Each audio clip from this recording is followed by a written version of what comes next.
Jay Marmont right now is actually your third place rider. A big change as he gets through the whoops. He is in a qualifying position. That's Joe Aloff. You see number 57, and then there's your battle for 6 between Vallejo and Schnell. And Schnell actually getting by there at that corner. We'll see if he can make it stick and stay ahead of Vallejo. And those tough whoops, moving the bikes around as these guys get more and more tired through the night, could cause problems. You want to transfer straight to the main as quick as you can. And well, Damon Huffman couldn't do it in his heat race, but right now a commanding lead here in this semifinal. Damon Huffman out front by about 4.5 seconds. He crashed in the whoops earlier today, had to shake it off. It looks like he's okay. He is your leader here in this second 250 semi. The number 2 rider is Steve Boniface on the MotorWorldRacing.com Suzuki. Jay Marmont holds on to third, and then it's Aloff and Schmel. Those guys would be your qualifiers when the checkered flag falls out if there's no change. Right now it's the final lap.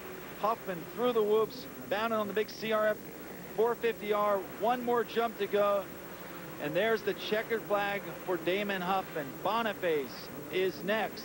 Then comes Marmont, Aloff, and then it is Greg Schnell who takes 5th. Tyler Evans, your 6th place rider. He will have to go to the LCQ along with Peric Pache, your early leader. Damon Huffman put down a couple wins actually in Europe in off-season Supercross racing.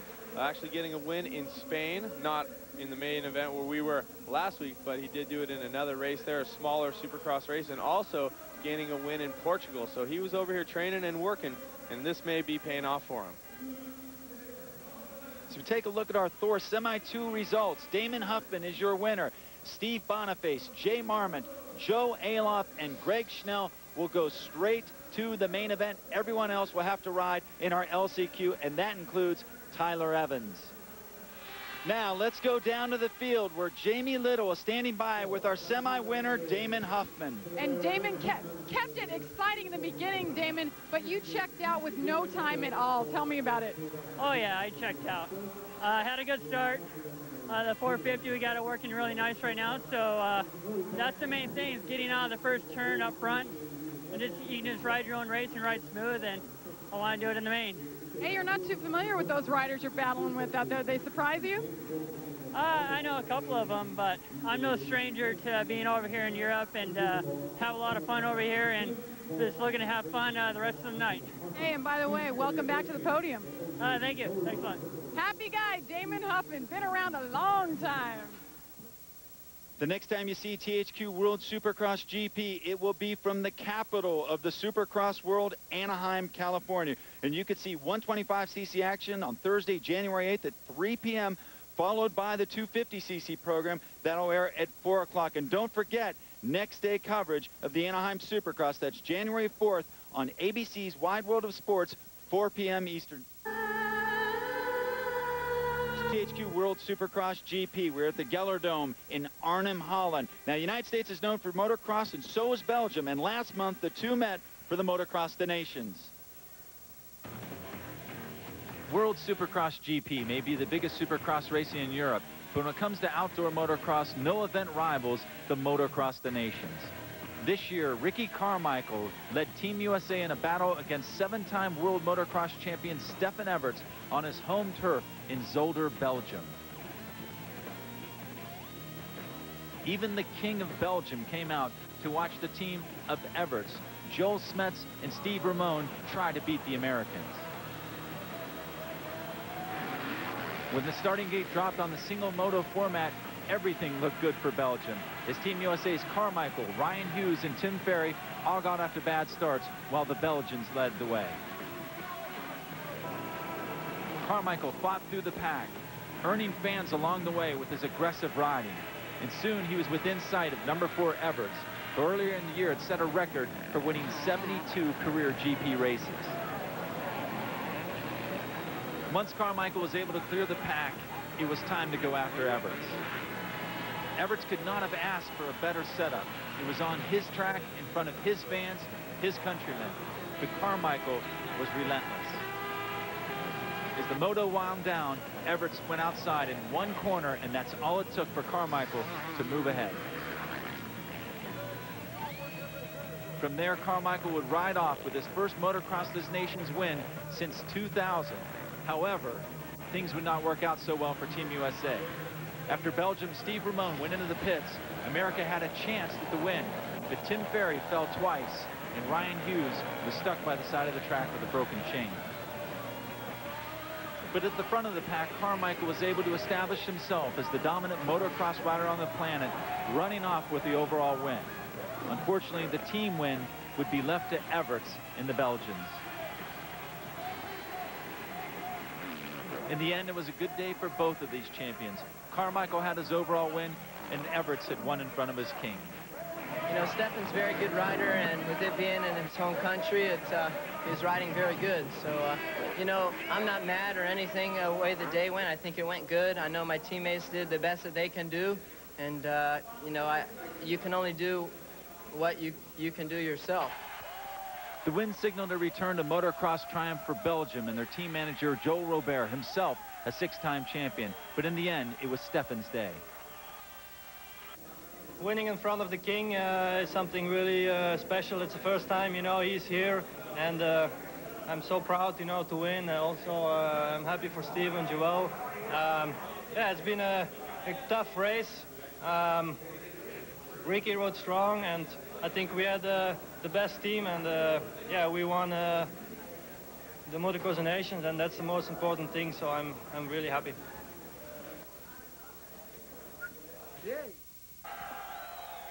Well, the Belgians got to celebrate a popular win with their fans. Team USA went home as the runner-ups, but they will get another chance next year when the 2004 Motocross of the Nations take place in Lierop, Holland. Now, let's go down to the stadium floor where Jamie Little is standing by with a special guest. Many of you probably recognize the gentleman standing next to me, Mr. Garrett Wilson from the 1970s, back in the day with Roger DeCoster on ABC's Wide World of Sports. What a history you have with Supercross and motocross. Tell me a little bit about yours and Roger's day.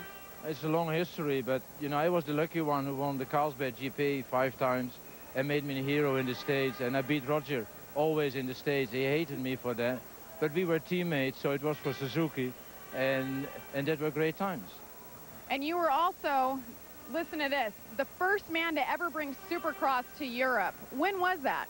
In 1980, I was impressed by the American scene, and I decided with my partner to bring it to Europe, to Amsterdam for the first time, and we did it for 10 years, and from there a lot of other people tried to do it. So what exactly are you doing in the World Supercross GP right now? I'm working still in the federation. I work on the Dutch side of it to make Dorna and Clear Channel and the Americans happy, so we keep this event for the future in Holland. Well, we're having a good time, and thanks so much for all that you do. It's always fun to take a blast back into the past. We've already heard from 10-time champion Ricky Carmichael. When we come back, it's time to talk to the man who could be king, Team Yamaha's Chad Reed.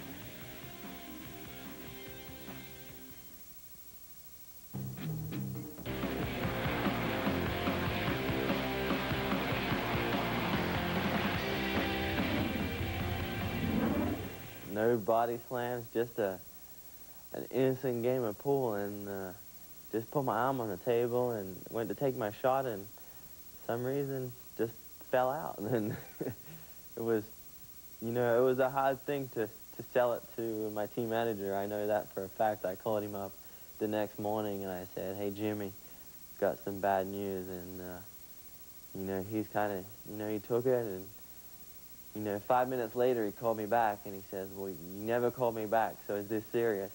I'm like, for one, I don't ever joke about being injured or injuring myself. It's something that I think is bad karma, and, you know, it was definitely a hard thing to sell. I think that I now have the record over Pastrana now. He did it swimming in the pool, I did it playing pool.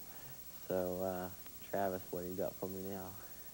While I'm sure Travis wants no part of that challenge, it was Ricky Carmichael who was supposed to do battle with Reed for the title. However, both Supercross stars suffered injuries in the same week.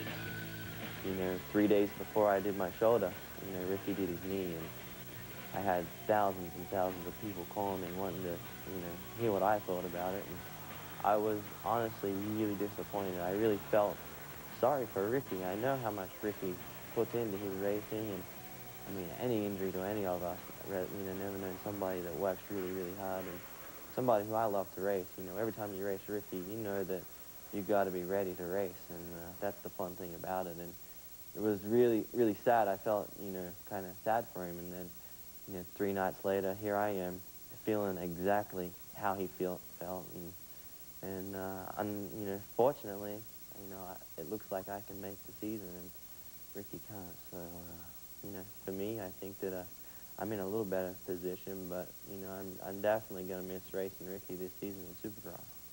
Now it's time for the 250cc last chance qualifier. Only the top 2 riders will advance to the main event. Check it out. Tyler Evans, Shane Boyd are in there. Ted Campbell's in there. Clark Stiles, John Sebastian Waugh. A lot of talent down there. All but 2 are going to go home empty-handed in this really quick race. It's going to be 6 laps, and then we will have our main event field set at 20. You see the riders waiting. It's been a long afternoon here in Arnhem, Holland. For some, this will be it. The board is sideways. You see them eyeing the gate, and the start is going to mean everything. And there they go. And it looks like it's going to be coming in from the outside, out in the hay. Oh, a big pile up on the outside. You see, that's Eric Vallejo, number 74 from Mexico.